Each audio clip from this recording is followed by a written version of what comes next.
இதுக்கு முன்னாடி போட்ட ஸ்டார்ட்ஸில் வந்து எல்லாமே ப்ளஸ்ஸாக இருந்தால் என்ன எப்படி சப்ஸ்டியூட் பண்ணி பிடிச்சோம். இப்போ வந்து எல்லாமே மைனஸாக இருந்தால் என்ன செய்யணும் அப்படின்ட்டு பார்க்கலாம்.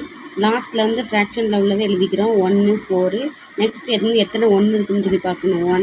1 2 3 டைம்ஸ் இருக்குது. அதனால் 3 டைம்ஸ் வந்து லைன் போட்டுக்கணும்.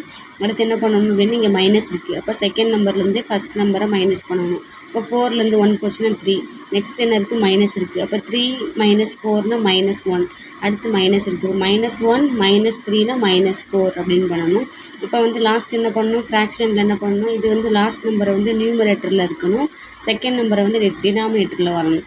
இப்போ இந்த மைனஸும் கேன்சல் ஆகி ஆன்சர் வந்து 4. அடுத்த சம்மில் பார்க்கும்போது மைனஸ் இருந்துச்சுன்னா எப்படி செய்யணும்னு சொல்லி பார்க்கலாம்.